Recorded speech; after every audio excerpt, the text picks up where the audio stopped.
Good morning, good afternoon, or good evening, Central Indiana sports fans, whenever you've chosen to tune in to the Central Indiana Sports Report. Producer Susie and I are so grateful. I'm your host, Greg Mengelt. Welcome to my new daily podcast, Greg and his friends talk sports, where my friends and I talk about what Central Indiana sports fans are talking about. Coming up, Oak Hill and Alexandria's girls played for the CIC Championship. Elwood and Frankton played a classic. IU, Purdue, and Notre Dame's women all went down to defeat on Thursday. And we look ahead to a busy day in high school basketball. Thank you so much for joining my friends and me. We'll be back tomorrow and the next day and the next day and the next day and the next day and the day after that. And here's what happened on Thursday, June 29, 2026. Oak Hill won its record 10th CIC Girls Basketball Championship on Thursday night, defeating defending champion Alexandria 51-33 in a de facto championship game. Second straight year, the Central Indiana Conference title has come down to the Tigers and Golden Eagles. Cora Pond led all scorers with 17 points and hit two huge three-pointers in the fourth quarter to put the game away. I watched the game Thursday night at Alexandria with my friends Grant Shouse and Kevin Helfrich. They called the game for the Action Sports Network. Here are their thoughts on Oak Hill's 19th and arguably most important win of the season so far. Here at Alexandria Monroe High School after Oak Hill's 51-33 victory over the Alexandria Tigers for the coveted CIC championship and the CIC traveling trophy. And guys, I think it's pretty clear that Oak Hill had the best girls basketball team in the CIC. Yeah, they led this one wire to wire and really were never really truly challenged. Yes, Alexandria got it down to 9 kind of midway through the fourth quarter, but Oak Hill pushed that lead right back to double digits, and they were the better team all night long. And Cora Pond, Grant, made sure that the comeback was not completed by Alexandria. Our play of the game that was the big three she hit in the fourth quarter. Alexandria was kind of chipping at it, got it down with under 10, got it down to 9. Pond hit the big three there and kind of, I don't want to say sealed the game, but started to head in that direction. It was a big play. Well, they got it down to 9. Alexandria had a little momentum. Pond hits the 3. You feel like Alexandria might still have one more in him, and then she hits another one, and that's when it's over. Pretty much, and she's been big all year for them, just the way she's able to hit shots. Really has come into her own. Really good player. What's great about this Oak Hill team is that they're all underclassmen. They're all sophomores and juniors. Lily Edwards is a senior. Stella Sharon's a senior. Both of them come off the bench, and Lydia Trexler is a senior who got hurt at the beginning of the season, has not played a majority of the year. So this team's not going anywhere. They are here to stay, and so is Alexandria. I guarantee you next year at this time, we're going to be talking about a CIC championship between these two teams once again for the third straight year. Most likely, because Oak Hill was expected to be here. They were good last year and were young last year. We know what kind of athletes they have. We know how well coached they are. The surprise, if you go back to the end of last year, is that Alexandria is here with 18 wins again. Talk about the job Mickey Hosier's done and the culture he's built that attracted the transfers. I had a good conversation with him before. He said that over the years that other schools, other surrounding schools are the ones getting the transfers, and Alexandria's kind of doing that now. It goes to show, again, the culture that they're building here, and they win in everything. They've been winning in everything, boys and girls, over the last few years. And everyone in Alexandria knows that Mickey Hosier's a winner. Well, of course. It's got to be on the Mount Rushmore of people here at Ellick, right? Oh, without question. I thought you were going to say Madison County. Maybe Madison County basketball. Kevin, who were the stars tonight for the Golden Eagles? Well, I thought obviously their bigs played really well. I thought that Brianna Daly had 10 points, 7 rebounds. Cates had 5 rebounds, 9 points. But I thought the guard play was the difference. Oak Hill was able to handle Alexandria's pressure, only turned it over 14 times. Alexandria's used to turning people over 25, 30 times a night. Oak Hill's got too good a ball. I thought the big key was inserting Hardman into the starting lineup tonight. She's their best ball handler by far. I thought she really handled the pressure, especially early on. Oak Hill took charge in that first quarter, and I thought they were the better team. And you can tell how well coached Oak Hill is. The ball movement, the player movement tonight was fantastic. Yeah, they had some really good actual high-low feeds with the bigs rolling to the basket for easy looks down low. The guards got it up high enough where only their player could catch it. They went straight up. No way to defend that. And Oak Hill's just a solid team. They're getting better and better each game out, and they're going to be a force, I think, come tournament time here next week. And you guys are going to be covering Alexandria all week, right? Yeah, we expect them to win next week at Wapahani. We've seen every team in that sectional. They're far and away the best team in that sectional. I look for this to maybe be a rematch down the road. And I don't know if everybody knows this, but they also call boys basketball. Tomorrow night, where are you guys at, Grant? We'll be at Blackford, a boy-girl doubleheader there at Blackford. Eastbrook and Blackford girls, kind of evenly. That should be an interesting game. I don't want to go as far to say a good game, but an interesting game. The boys' game, both teams are in a slump right now. Eastbrook's lost like 4 or 5 in a row. Blackford kind of in a slump as well. Frankton got them last week. They lost at the buzzer to Monroe Central. So they're going to be hungry for a conference win. And I'm excited because I've never seen Amari and Leggett play. So I'll get to see him tomorrow. You guys have. It's a good one. He must be the real deal. And I talked to Coach Brobston about him last night, actually, and said just they put a lot of pressure on him in that game, and that's how Frank was able to come out and win. Just they forced him to turn the ball over. Everybody check out Grant and Kevin on the Action Sports Network Friday night, and that one is in Hartford City. Thanks so much, guys. Appreciate it as always. Always good time to you. Thanks, Greg. Sorry if it sounded like I was shouting. It was pretty loud in the gymnasium. As Grant and Kevin said, 18-4 Alexandria will be a huge favorite next week in the sectional at Wapahani. 19-2 Oak Hill will be the co-favorites with defending champion and 18-3 Cass at Wabash. Elwood and Frankton are both 10-13 after the Panthers beat the Eagles 36-31 on Thursday. The victory snapped Frankton's 18-game winning streak over the Panthers. Elwood has reached double-digit wins for the second straight year after having just 5 wins in the previous 3, and also ended Frankton's 5-game winning streak. The teams will meet again on Tuesday in the sectional opener at Lapel. Breland Norris for Elwood had 16 points and now has 994 for her career. She's just a junior. And Wabash ended a 15-game losing streak with a 70-31 win over Madison Grant behind Briley Boggs' school record 44 points, according to Super Sam Frick of A&EC Sports. Benton Central beat Western 47-29 for third place in the Hoosier Conference. 22-1 Rossville beat Tipton 73-46. It's the 14th straight victory for the Hornets. Freshman Mallory O'Brien scored 18 for Rossville. At Delphi, the Oracles beat Tri-Central 57-39 in a Hoosier Heartland Conference. 8th straight win for the Oracles. Clinton Prairie beat Taylor 54-17. The Gophers have won 4 of their last 5 after an 0-15 start. 4A number 10, Pendleton Heights trailed at halftime against Noblesville, but outscored the Millers by 12 points in the second half for a 49-39 victory. 7th straight win for the Arabians and 14th in their last 15 games. Mount Vernon beat Delta 43-33. It was New Pal 54-49 over Yorktown. The Dragons snap a 5-game losing streak that included 2 losses in overtime and another one by a point.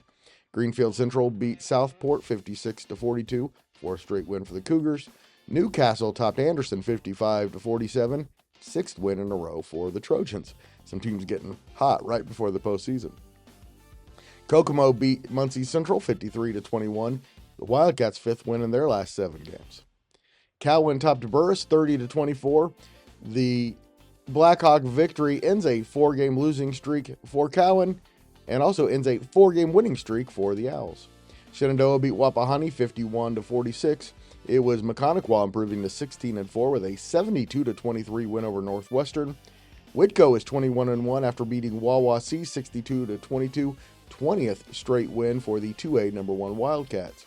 Purdue beat Southwood 53-48, the 3rd straight win by the Tigers.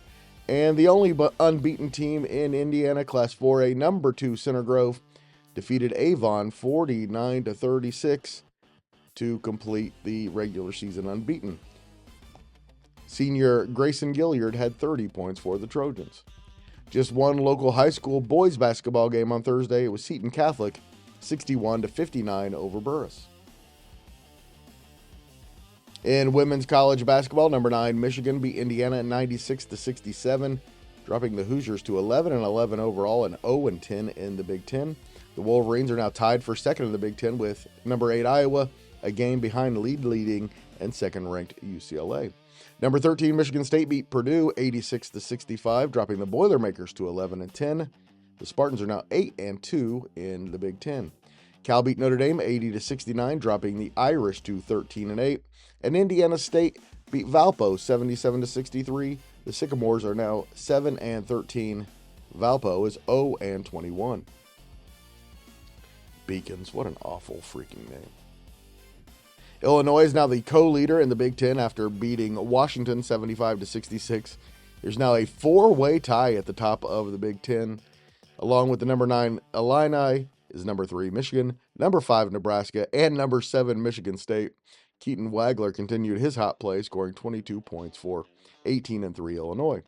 And Southern Indiana is 5-16 after Thursday's 73-60 home loss to Lindenwood.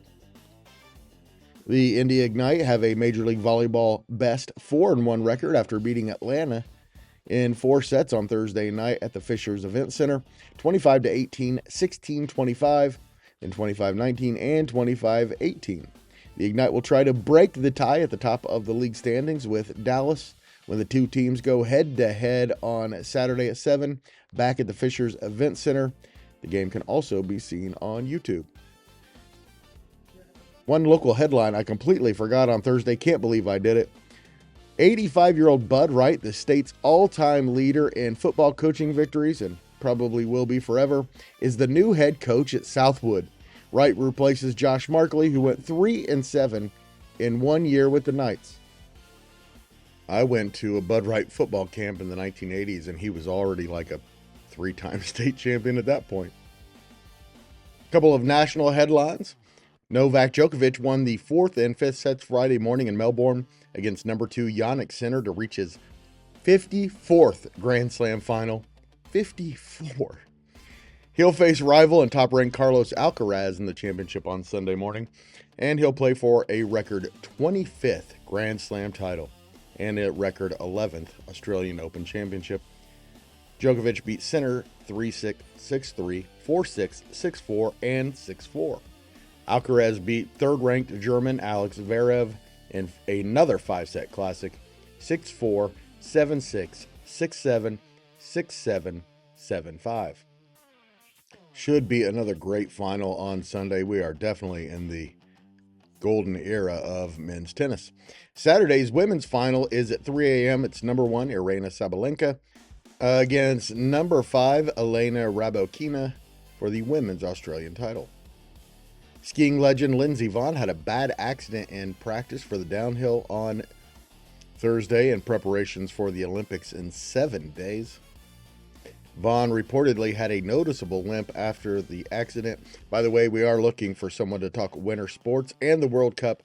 Please text me at 502-533-3161 if that's something that interests you. No experience necessary. We'll have a conversation and see if you're the right person. But we're definitely looking for contributors for the Winter Olympics, the World Cup. Also, the Pacers and the Colts need co-hosts as well. Right now, it's just a hobby and doesn't pay, but we hope to remedy that very soon. Mavericks rookie Cooper Flagg scored 49 points Thursday against the Hornets, but his former Duke teammate Con Knippel scored 34, and the Hornets beat the Mavs 123-121. Flagg and Knippel are the clear frontrunners for Rookie of the Year. The Red Wings' Patrick Kane became the NHL's all-time leading American with 1,375 points as the Red Wings lost 4-3 to the Washington Capitals on Thursday. Kane, who is from Buffalo, surpassed Mike Modano on Thursday night. Quick show note, real fast, the IndyCar Report with Elijah Poe will be out later Friday.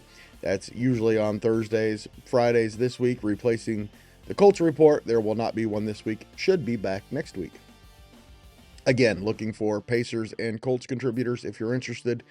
Text 502-533-3161, and we will set up a time to chat. Coming up on Friday, we start with boys high school basketball in the CIC. 6 and 7 Elwood at 10 and 4 Frankton. Frankton has won 3 straight. I will be there, and I will have a full report for you on that one. Number 1 Oak Hill, unbeaten at 12 and 0, goes to 3 and 9 Madison Grant. 7 and 6 Eastbrook is at 13 and 2 Blackford. The Bruins started 13 and 0, have lost their last 2, and hope to stay in the CIC race. Grant Shouse and Kevin Helfrich, who we heard from earlier, will be calling that game. It'll be 5 and 10 Mississinawa at 7 and 7 Alexandria in the other CIC game. Some other games of interest around Central Indiana. 5 and 9 Tipton goes to 6 and 7 Hamilton Heights. Class 2A number 15 LaPel is 9 and 4, and they host 7 and 6 Eastern Hancock. 7 and 7 Greenfield Central goes to 11 and 2 Pendleton Heights. The Arabians are 2 and 1 in the Hoosier Heritage. Number 4 Mount Vernon looks to make it 8 in a row with a win over Newcastle on Friday. The Marauders are 14 and 2, Newcastle 6 and 8. It's 7 and 7 Wapahani at 7 and 6 Delta. 8 and 4 Anderson at 3 and 9 Marion. Anderson unbeaten in the North Central Conference so far. 8 and 6 Jeff goes to 10 and 5 Kokomo. Kokomo is unbeaten in the HCC. Taylor is 10 and 4. They go to 10 and 2 Sheridan. The Blackhawks can clinch a share of the championship with a victory. Taylor will still be in the hunt if they can get a win. Carroll is the other team in the race at 3 and 1 in the conference and visits Sheridan on February 13th. 7 and 6 Eastern goes to Rossville to face the 13 and 2 and 8th ranked Hornets, who've won 4 in a row and 9 of their last 10. 5 and 10 Tri-Central goes to 7 and 7 Delphi. And Class A, number 6, Southwood is at Northwestern. Southwood 11 and 1, Northwestern 10 and 3. The Knights have won an 11 in a row since losing their season opener to Blackford. Number 1, Fishers looks for its 47th consecutive regular season victory at Franklin Central. The Tigers are 4 wins away from the all-time record held by the 2004 through 2006 Lawrence North great teams with Greg Oden and Mike Conley. The Tigers just passed the great Crispus Attucks teams of Oscar Robertson, who had a 45-game winning streak. Fishers looks to make it 47 on Friday. 7 and 8 Hamilton Southeasterns at 7 and 7 Noblesville. 11 and 4 Decatur Central visits 4A number 3 Plainfield. The Quakers are 16 and 1 and have won 6 in a row and look like they're headed for a mid-state championship. 11 and 2 Jay Counties at 11 and 3 Bluffton. The Patriots have won 9 in a row after a 2 and 2 start under first-year head coach Tyler Rigby. Bluffton has won 10 of 11 since starting 0 and 2 under former Jay County head coach Craig Teagle. And 2A number 12 University visits Anderson Prep. In girls basketball on Friday, 7 and 13 Eastbrook goes to 9 and 12 Blackford. 18 and 3 Lewis Cass goes to 16 and 4 Maconaquah for what should be a good one. Whitco has already clinched that conference though. The winner will be finished in second place. 20 and 3 and top-ranked Ron Colley goes to 16 and 5 Columbus North. That should be a good one. And 4A number 1 Pike visits Lawrence North. In men's college basketball on Friday night, big game for the lead in the Big Ten as Michigan goes to Michigan State. And in the G League, the Noblesville Boom hosts the Squadron from Birmingham at 7. Noblesville is back at home after 11 days away. The Boom are 8 and 6 and have won 4 in a row after sweeping the Wisconsin Herd in a 2-game series in Oshkosh. Birmingham, an affiliate of the New Orleans Pelicans, are 5 and 13. The same two teams play again Sunday afternoon at 3 at the arena at Innovation Mile. Also, the NBA trade deadline is now just 6 days away. Thanks so much for listening. Please share this podcast with a sports fan in your life and help us spread the word that the Central Indiana Sports Report is talking about what Central Indiana sports fans are talking about every single day.